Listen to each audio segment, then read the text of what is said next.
Welcome to the Crazy Dre Podcast Show, ladies and gentlemen, boys and girls. I'm gonna make a little section about Detroit Pistons. Of course, I got root for my home team, Detroit. There's news for the WNBA for Detroit. They got the Detroit Shock is coming back. Uh, Legendary team with Bill Laimbeer as a head coach.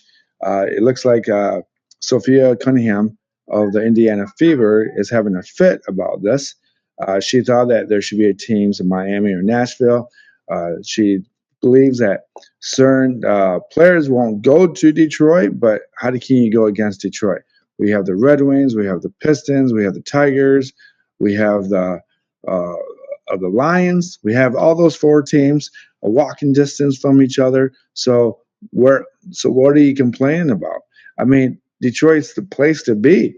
We have one of the only cities in the United States where we have our four major teams, and now we have five major teams. Five, not four. We have five, folks. So we're going to have those five teams in Detroit. Walking distance, restaurants, Fox Theater, other restaurants around the neighborhood. So check this out. 2029, that's when Detroit Shocks are coming in and conquering the world again in women's basketball. So I think the Indiana Fever is going to have to kind of feel the heat from Detroit. So here we go. So what else are we going to talk about in Detroit? We got to talk about these two guys. Now, most of you guys don't understand that Malik Beasley is no longer in Detroit. They had kind of went separate ways with Beasley. He has a little financial situation going out, and he's been there's been saying that he has a kind of shut games up a little bit, gambling, rebounding, uh, props that he did in Minnesota Timberwolves. I don't know if that's much true or not, but they had to go separate ways. Detroit had to make the move. They needed a replacement for a guy coming off the bench to hit three-pointers, to take over probably Jalen Ivey when he's coming off the bench, or Tobias Harris. As you can see, we got uh, Caris, Levert. Both of these guys came from Michigan at the time, but that was not important to talk about the Michigan thing. We got to talk about what we have in replacement. We have Duncan, who's a spot up shooter, come off the picks. Not a really great defender, but he's going to give you those 3-point shots. Rotating small forward guy coming in there for you. He may even take more time off from Tobias Harris just because he's a little younger, a little quicker. I think he has a better range shot, to my opinion. Of course, and now we got to talk about Caris Levert.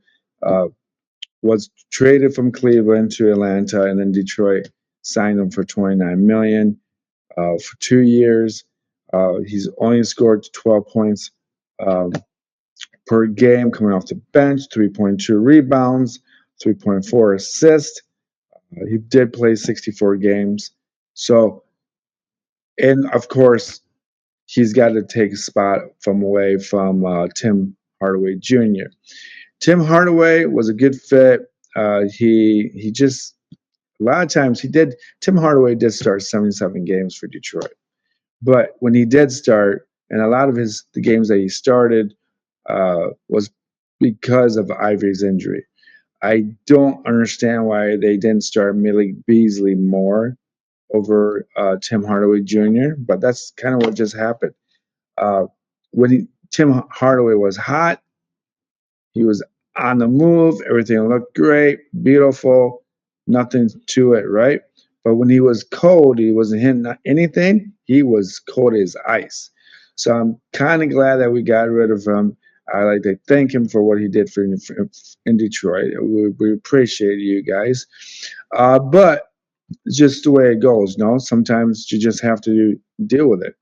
Uh, but going back to Duncan Robinson, Detroit did trade Simon Fatinchu to Miami, and they did sign Duncan for $48 million a year. So that was just kind of the way it works out for Detroit. I think it was a good pickup for Detroit. It gives Detroit a bigger guy with Duncan Robinson. I think that's something that we can look into.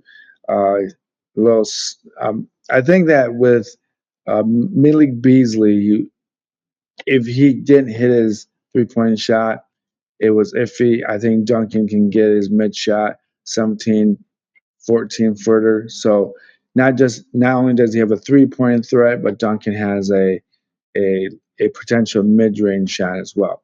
So moving on, I'm going to talk about the Milwaukee Bucks and how they changed the system and what the Indiana Pacers did and how did that affect the rest of the NBA. And we'll be right back.